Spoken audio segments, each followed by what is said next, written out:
সুপ্রভাত বন্ধুরা, আবার একটা নতুন দিন, আবার একটা নতুন ভিডিও স্টার্ট করলাম। আজকে দিনের শুরুতেই ৩ রকমের ভাজা দিয়ে রান্নাটা শুরু করলাম। পটল ভাজা, আলু ভাজা, কুমড়ো ভাজা।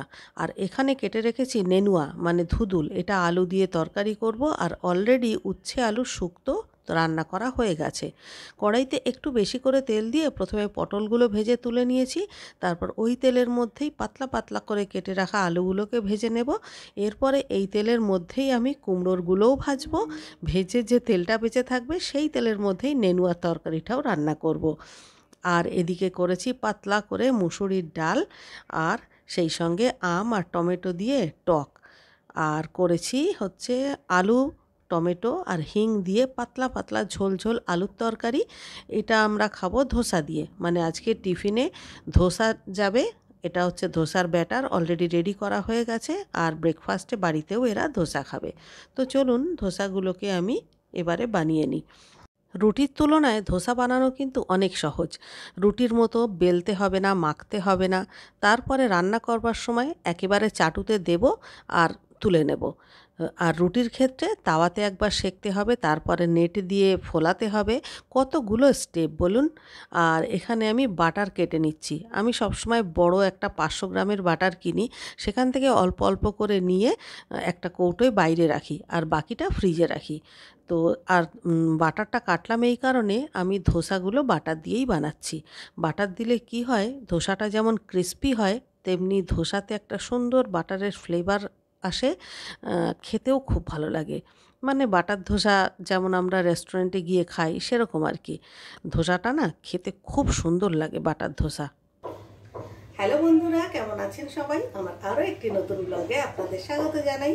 আজকে হচ্ছে বুধবার, আর এখন ওই 10টা বাজে, 10টার আশেপাশে কিছু একটা বাজে। সকালে রান্না বান্না তো মোটামুটি হয়ে গেছে, ওই তো দেখিয়ে দিলাম। খুব সিম্পল রান্না আজকেও। এখনো পর্যন্ত মাছ করব কিনা ভেবে উঠতে পারিনি, কারণ কালকে যে ধোকার ডালনা করেছিলাম সেটা এখনো আছে খানিকটা। আর রান্না না করা ধোকাও রয়েছে। তো ভাবছি কি করব। মাছ যদি রান্না করি তো পরে দেখা যাবে। আপাতত এইটুকু রান্না বান্না এখনকার মতো হলো। শুধু এখন ওই নেনুয়া মানে যেটাকে বলে ধুদুল, ওইটা শুধু বাকি আছে, ওইটা করব। করলে পরে দুপুরের মতো হয়ে যায়। আর আজকে আমি স্নান করিনি। সকালবেলা স্নান করে পুজো করে নিই তো প্রত্যেকদিন, আজকে করিনি, কারণ আজকে মাথায় শ্যাম্পু করব। এবারে রিকির বাবাকে খেতে দেবো, চান করতে গেছে। ও স্নান করে আসলে খেতে দিয়ে বেরিয়ে যাবে, তারপরে মাথায় একটু তেল মাখবো, তারপর শ্যাম্পু করব। ওই জন্য আজকে স্নান করিনি। আর স্নান করিনি দেখে প্রচণ্ড গরম লাগছে। স্নান করার একটা অভ্যাস হয়ে গেছে তো সকালবেলায়, তো যেহেতু ওটা আজকে করিনি, মনে হচ্ছে যেন আজকে দুনিয়ার শুদ্ধ সব গরম আমারই লাগছে। হোক, এবারে আমি এখন টেবিল গোছাবো, খাবার দাবার গোছাবো, আর পেঁপেটা কাটবো, টিফিন বক্স গোছাবো, অনেকগুলো কাজ আছে। চলুন শুরু করি। শ্রীকৃষ্ণ গোবিন্দ হরে মুরারি, হে নাথ নারায়ণ বাসুদেবা। শ্রীকৃষ্ণ গোবিন্দ হরে মুরারি, হে নাথ নারায়ণ বাসুদেবা। এটা কি বলুন তো? চিয়া নয় কিন্তু, দেখছেন কাছ থেকে দেখাচ্ছি। এটা চিয়া না, এটা হচ্ছে সবজা, মানে সবজা হিন্দিতে বলে, আর বাংলায় বলে হচ্ছে তোকমা, তোকমা দানা। চিয়া সিডের মতোই, খেতেও একই। এটাতে সুবিধা হচ্ছে এটা খুব তাড়াতাড়ি এরকম ফুলে ওঠে, আর চিয়াটা একটু সময় লাগে। আজকে সময় কম ছিল, ভুলে গেছিলাম, তাই জন্য এটা। পেঁপে কেটে নিয়েছি, এবারে টিফিন বক্সটা গুছিয়ে নেব। আর রুটি যখন দিই তখন আমাকে বলেই দেয় যে 2টোর বেশি দেবে না, তবুও আমি 3টে দিই, ওগুলো খেয়ে আসে। আর ধোসার ক্ষেত্রে 2টোও নয়, 3টেও নয়, 4টে দিয়ে দিলাম, 4টেই একদম ফিনিশ করে দেবে। আসলে ধোসাটা খেতে আমাদের বাড়িতে সবাই আমরা খুব পছন্দ করি। আর এই যে সঙ্গে আলুর যে তরকারিটা করেছি একটু ঝোলঝোল করে। জানি ধোসার তরকারি এরকম হয় না, একটু শুকনো শুকনো হয়, কিন্তু যেহেতু ওই শুকনো শুকনো খেতে না অফিসে তখন একটু অসুবিধা হয় তাড়াহুড়োর সময়, ওই জন্য একটু ঝোলঝোল করে করি, যেহেতু আমরা বাড়িতে খাচ্ছি সেই জন্য। আর অন্য রকম কোনো সাম্বার টাম্বার তো থাকে না সেই জন্যে। আর এই দেখুন নেনুয়ার তরকারিটা হয়ে গেছে। দুদুল রান্না করবার জন্য যে আলুটা কেটেছিলাম সকালে সেই আলুটা কিন্তু এই তরকারিতে দিইনি, বলকি ধোসার জন্য যে তরকারি করেছিলাম সেই তরকারির কিছুটা বেঁচে গেছিলো, ওটাই আমি এই ধুদুল রান্নার মধ্যে দিয়ে দিলাম। কারণ ধোসা খাওয়া হয়ে গেছে, ওই তরকারিটুকু বেঁচে আছে, ওটা নিয়ে এবারে ঠেলাঠেলি হবে, তার থেকে তরকারিটা আমি কাজে লাগিয়ে দিলাম। মাথায় শ্যাম্পু করে স্নান করে এলাম। এমনকি অন্যদিন যেমন যতটুকু সময় নিয়ে চান করি, আজকে তার ডাবল টাইম নিয়ে চান করলাম। তো 5 মিনিট ধরে শাওয়ারের নিচে দাঁড়িয়ে থাকলাম, কিন্তু তাতেও কোনো রকম আরাম পেলাম না। মানে সকালবেলাতে আমি হয়তো কোনো মতে 5 মিনিটের মধ্যে স্নান করা সব হয়ে যায়, কিন্তু তাতে যে আরাম, সারা দিন যে আমি আরামটা পাই, মানে শরীরটা পুরো ঠান্ডা থাকে। আর আজকে আমি এই যে চান করলাম, তো এখন আজকে বলে নয়, যেদিন যেদিন এই বেলায় চান করি, মানে শ্যাম্পু করার ব্যাপার থাকে বা কোনো কারণে চান করতে পারলাম না সকালবেলাতে, সেই দিন উফ কি কষ্ট। ট্যাঙ্কির জল তো পুরো আগুনের মতো গরম, তাকে যতই আমি বালতিতে ধরে রাখি না কেন সেই সকালের মতো ঠান্ডা তো হয় না। ওরে বাবা! আর এই চানটা না, এই চানটা এর কোনো মানে হয় না, এতে শরীর ঠান্ডা হয় না। সকালবেলায় স্নান করলে যে আরামটা পাওয়া যায় সেটা কিছুতেই হয় না। আগেকার দিনের লোকেরা বা বয়স্ক লোকেরা বা এখনো যারা গবেষণা করে, যারা এই সমস্ত লেখালেখি করে গরমের ব্যাপারে, যে গরমের হাত থেকে বাঁচবেন কিভাবে, বিভিন্ন লেখা টেখা বেরোয় না, সেখানে কিন্তু সবসময় বলাই থাকে যে সূর্য ওঠার আগে এবং সূর্য ওঠার পরে এই 2বার স্নান করতে হয় গরমে। যত গরম পড়ুক না কেন, সূর্য ওঠার আগে একবার, সূর্য ডোবার পরে একবার যদি আপনি স্নান করেন, তাহলেই আপনার শরীর সব থেকে বেশি ঠান্ডা থাকবে। তো আমাদের মানে সবার পক্ষে, মানে আমার পক্ষে আমি বলছি, সূর্য ওঠার আগে আমি স্নান করতে পারি না, কিন্তু আমি মোটামুটি 8টা সাড়ে 8টায় তো স্নান করি, কি তাতেই আমি সারাটা দিন এত আরামে থাকি, মানে কি বলবো। আবার সন্ধ্যাবেলায় সন্ধ্যে দিতে যাওয়ার আগে বেশ 1 সপ্তাহ হলো আমি আবার স্নান করা শুরু করেছি। একদম মাথা ডুবিয়ে স্নান করি, তাতে আমার রাত্রে ঘুমও ভালো হয়। আর সন্ধ্যেবেলায় যে আমি রান্না বান্না করি, কাজকর্ম করি, আমার একটুও কষ্ট হয় না। তো 2বার আমি মাথা ডুবিয়ে স্নান করি। অনেকে আছে, অনেকে বলবো কি, আমার মাই আছে, নিজের মা কোনো দিন সকালে স্নান করে না। স্নান করতে বললেই বলে না, এখন স্নান করলে তো আবার গা ঘেমে যাবে। সোনা, কালকেই সোনাকে আমি বলছিলাম, কাল না পরশু, যে তুই দুপুরবেলায় চান করবি, সকালে চান করিস, সকালে চান করলে ইয়ে হবে। হ্যাঁ, কাজ করতে করতে আবার যে ঘাম হবে তখন। এইটা উত্তর দিল। মূর্খ, জানেন, বোঝে না তো। সকালে একদিন স্নান করলে তবেই তার মানে যে বেনিফিটটা সেটা বোঝা যায়। কি আর বলবো।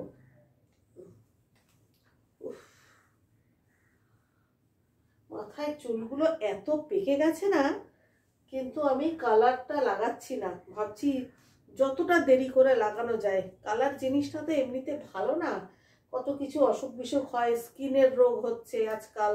যদিও আমি খুব দামিটাই ব্যবহার করি, তাও ভয় করে, সবাই ভয় দেয়। রিকির বাবা তো সব থেকে বেশি ভয় দেয়, লাগাচ্ছ কেন, লাগাচ্ছ, যেমন আছে সেরকম থাক। কিন্তু ওর কথা কে শোনে, কিছু অনুষ্ঠান টান হলে তো লাগাতেই হবে। কিন্তু এবারে দেখুন চুলগুলো পুরো লাল, এই লাল না সাদা হয়ে গেছে। এইগুলো তো সবার আগে হয়, এইসব জায়গায় সাদা হয়ে গেছে, এইসব জায়গায়।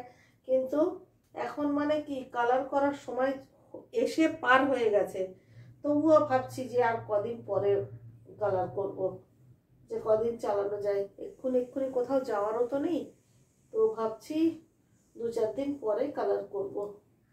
অবশ্য আমার ভাবনার ওপরে কিছু নির্ভর করবে না, কারণ আমি যদি ধরুন ভাবছি যে 2-4 দিন পরে করব, আবার স্বপ্নাকে দিয়ে যে আমি করাবো, স্বপ্নাকে আবার আমাকে কন্ট্যাক্ট করতে হবে, তার কবে ফাঁকা হবে সেটাও দেখতে হবে।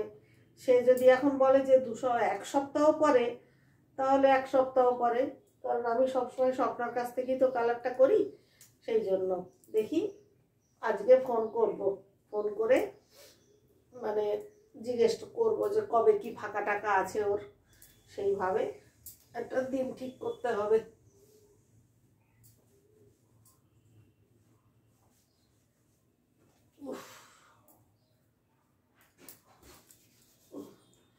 পুজো টুজো করে নিই। শুভ সন্ধ্যা। চলে এসেছি রান্নাঘরে, আর ঠাকুর ঘরের সমস্ত কাজ মিটিয়ে ঠাকুরকে শয়ন দিয়ে সব কিছু করে টোরে তারপরে চলে এসেছি রান্নাঘরে। আজকে না খুব একটা ইন্টারেস্টিং রেসিপি শেয়ার করব, যেটা আমি এই চ্যানেলে এখনো পর্যন্ত কোনোদিনও শেয়ার করিনি। আমার কুকিং চ্যানেলে আছে দেওয়া, কিন্তু এই চ্যানেলে আমি কোনোদিনও শেয়ার করিনি। সেটা আজকে বানাবো রাত্রিবেলায়, মানে এখনই বানাবো, তো সেটা শেয়ার করব। আজকে দুপুরবেলায় তো তেমন কিছু রান্না করিনি, ওই কালকের ধোকার ডালনা ছিল সেটা খেলাম, আর ওই ডাল আর উচ্ছে আলুর শুক্তো করলাম, ডাল করলাম, আর একটা কী যেন করেছিলাম দেখুন, মানে পেটে চলে গেছে তো ভুলেও গেছি, মানে এখান দিয়ে নেমে গেলেই হয়ে গেল। কি করেছিলাম বলুন তো, কি একটা করেছিলাম মনেই পড়ছে না। টক আম আর টমেটো দিয়ে টক করেছিলাম, উচ্ছে আলু শুক্তো করেছিলাম, আর হচ্ছে ডাল করেছিলাম। ও পটল ভাজা, পটল ভাজা, কুমড়ো ভাজা আর আলু ভাজা। বাবা এতগুলো পদ ভুলে গেলাম কি করে। পটল ভাজা করেছিলাম, কুমড়ো ভাজা করেছিলাম। কুমড়োটা অ্যাকচুয়ালি কি করেছিলাম, কুমড়োটাগুলো ভাজা করলাম, ভাজার সময় একটু জলের ছিটা দিয়েছিলাম, ওইটা না লাস্টের দিকে করেছি তো তখন আমি আর শেয়ার করতে পারিনি, কিন্তু ওইটা একদম নতুনভাবে বানালাম, ওটা খেতে খুব ভালো হয়েছিল। নেক্সট দিন যেদিন বানাবো সেদিন আপনাদের সঙ্গে শেয়ার করব। কুমড়োটা আমি ভাজা করলাম তো, অল্প তেল দিয়ে জলের ছিটে দিয়ে দিয়ে ভাজাটা করলাম, করার পরে এবারে ওটাকে আমি ভর্তা মতো করে মেখেছিলাম। কাঁচা পেঁয়াজ, পেঁয়াজ কুচি, লঙ্কা ভাজা আর হচ্ছে ধনেপাতা কুচি সব কিছু দিয়ে খুব সুন্দর করে মাখলাম, ভর্তা মতো করলাম। ওইটা না খেতে খুব ভালো লেগেছিল। তো যাই হোক ওটা করলাম, আর তো বাকি যে ভাজা টাজা করেছিলাম, মোটামুটি যা যা করেছিলাম এখন আর কিছু নেই, সব শেষ হয়ে গেছে দুপুরে। শুধু নেনুয়া রান্না করেছিলাম যেটা চিংড়ি দিয়ে, ওইটা আলাদা করে ধরা ছিল, ওটা রাত্রে খাবো, আর এখন যেটা বানাবো সেটা, আর সঙ্গে ডাল তো আছেই। ডাল তো আমাদের ফরএভার, দুবেলাই চলে, তো ডালের সঙ্গেই মেনলি এটা খাবো। তো চলুন শুরু করা যাক। এটা যদিও এখন ভেটকি মাছের সময় নয়, কিন্তু তাহলেও ভেটকি মাছেরই প্রিপারেশান, চলুন দেখে নিন।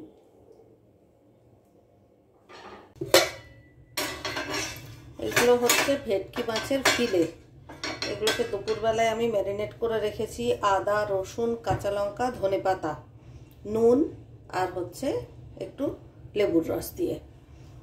ওই যে দুপুরবেলা ম্যারিনেট করে রেখেছি, এগুলো দিয়ে এখন আমি বানাবো ফিশ ফ্রাই। তার জন্য দুটো ডিম ফেটিয়ে নেব আর বিস্কুটের গুঁড়ো দিয়ে বানাবো।